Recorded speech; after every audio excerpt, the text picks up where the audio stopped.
Starting में थोड़ा वो है पृथिव्या पृथिव्या ऐसा बोलना पृथिव्या पृथिव्या यहाँ भी लेना पृथिव्या पृथिव्या तेजो वायु वनस्पति स्थावराः।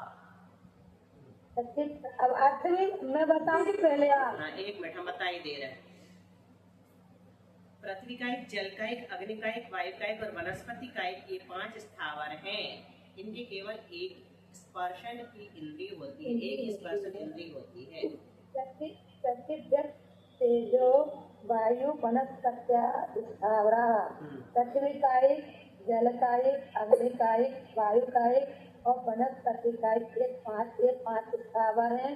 इनके केवल एक ही स्पर्शन इंद्रिय होती है। अंजलि दरवाजे बंद कर लो, वहाँ हमारी आवाज आती, वहाँ से बंद कर लो।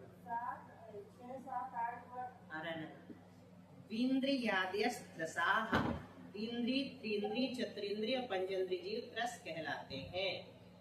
दो इंद्रिया दयस्त्रसाः, दो इंद्रिय, तीन इंद्रिय, चतुरिंद्रिय और पंचेंद्रिय जीव 10 कहलाते हैं। पंचेंद्रियाणि, इंद्रियां 5 होती हैं। पंचेंद्रियाणि, इंद्रियां 5 होती हैं। विविधानि, इंद्रियां 2 प्रकार की होती हैं, द्रव इंद्रिय और भाव इंद्रिय। विविधानि, इंद्रियां 2 प्रकार की होती हैं, द्रव इंद्रिय और भाव इंद्रिय। चलो अपन ऐसा करते हैं, उसको सम संख्या में छोड़ते, 20 तक कर देते हैं। निर्वृत्त्युपकरणे द्रव्येन्द्रियम। अच्छा अर्थ। हाँ, निर्वृत्ति और उपकरण को द्रव्येन्द्रिय कहते हैं। निर्वृत्त्युप करने द्रव्येन्द्रियम, निर्वृत्ति और उपकरण को द्रव्येन्द्रिय कहते हैं। लब्ध्युपयोगो भावेन्द्रियम, लब्धि और उपयोग को भावेन्द्रिय कहते हैं। लब्ध्युपयोगो भावेन्द्रियम, लब्धि और उपयोग को भावेन्द्रिय कहते हैं। स्पर्शन रसना घ्राण चक्षु श्रोत्राणि, स्पर्शन रसना घ्राण चक्षु और श्रोत्र, ये 5 इंद्रियां हैं। स्पर्शन रसन घ्राण चक्षु श्रोत्राणि, स्पर्शन रसना घ्राण चक्षु और श्रोत्र, ये 5 इंद्रियां होती हैं। स्पर्श रस गंध वर्ण शब्दास्तदर्थाः, उन इंद्रियों के विषय क्रम से स्पर्श रस गंध रूप और शब्द, ये 5 हैं। स्पर्श रस गंध वर्ण शब्दास्तदर्थाः, स्पर्शन इंद्रिय, रसनेन्द्रिय और गंध और वर्ण, ये उन इंद्रियों के विषय क्रम से स्पर्श रस गंध रूप और शब्द 5 हैं। बस यही अर्थ लगाना। ठीक है, अपने 20 तक हो गया, अब याद रहेगा सबको। 20 से आगे चलेंगे। 20 में सूत्र बताइए। स्पर्श रस गंध और वर्ण, यहाँ तक ले लेना। ठीक है, उन इंद्रियों के विषय क्रम से लगाना। तदर्थाः मतलब उन इंद्रियों के विषय, फिर क्रम से लगाना। क्या? स्पर्श रस गंध और वर्ण, ये 5 है। ठीक है सर? वो मंगलाचरण हो गया क्या? नहीं, तुम्हारा इंतजार कर रहे थे। नहीं सच्ची में, सविता ने बोली शुभी नहीं आई होगी तो मैं कर दूंगी। मैंने कहा चलो तो अपन रुक जाते हैं, सिंगर लोग को आ जाने देते हैं। चलो अब ढाल पूरी हो गई थी क्या अपनी पहली? मैं तो कल सुनी नहीं। उषा ने 13-14 बोली थी। 15, 16, 17 है ना? कितने हैं पहले में? 15 मंगला 15, 16, 17 किसको याद है? बिना देखे, क्योंकि हम स्क्रीन शेयर नहीं कर रहे हैं। प्रज्ञा को याद है? 2 ही है।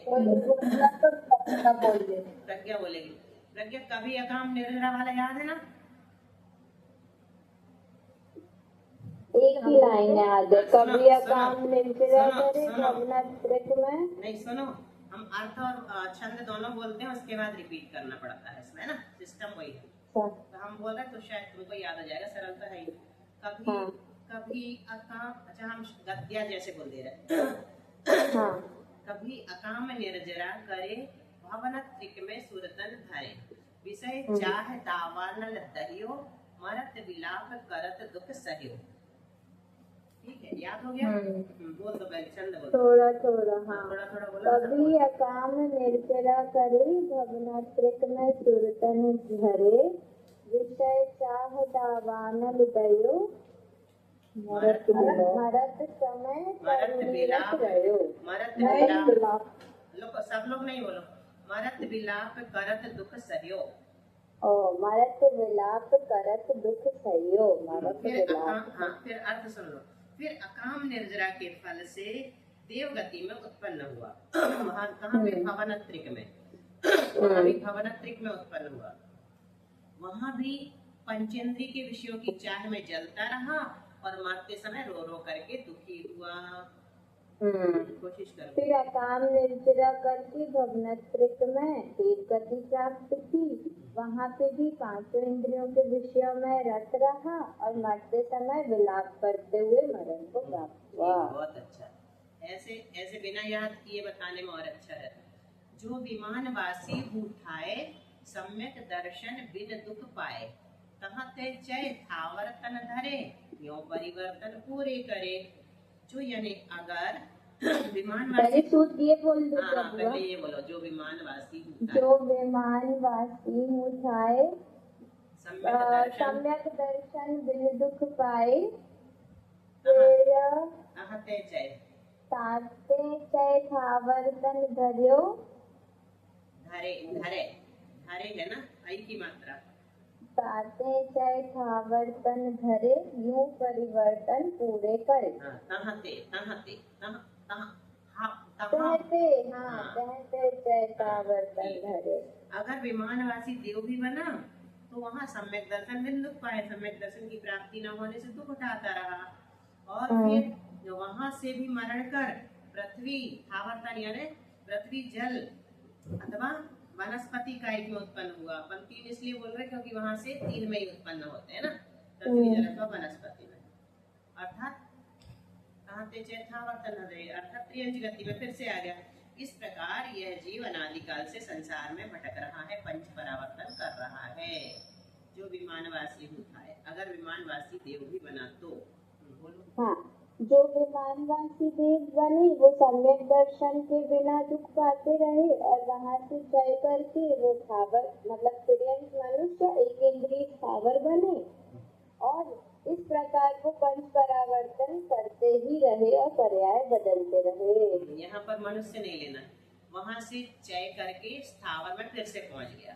इस प्रकार तीन बोली थी ना, देव से मनुष्य तिर्यंक स्थावर में हमने बोला था पृथ्वी जल और वनस्पति। अच्छा, मतलब एक इंद्रिय में भी जाता है देव, तो अग्नि का एक वायु का एक में नहीं जाता, अपन पढ़ के आए हैं ना। हाँ। और शुरू वाला जो है उसका अर्थ है अगर, जो मतलब अगर विमानवासी भी हुआ, सम्यक दर्शन के बिना दुख उठाता रहा, फिर वहां से चय करके फिर से स्थावर में पहुंच गया। इस प्रकार परिवर्तन पूरे किया।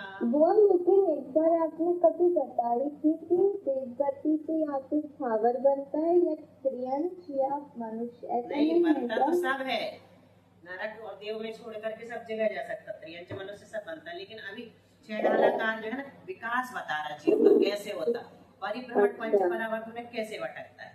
डायरेक्ट मनुष्य बन जाता है, वो तो संगी पंचेंद्री एक भावतारी बन जाता है मनुष्य, तो देवगति कोई दिक्कत नहीं है। बहुत अच्छा प्रश्न कर लिया तुमने, ये जरूरी है। दीदी प्रणाम करती हूँ दीदी। देव नारकी भी नहीं बनेगा, देव देव भी नहीं बनेगा और नारकी भी नहीं बनेगा, है ना?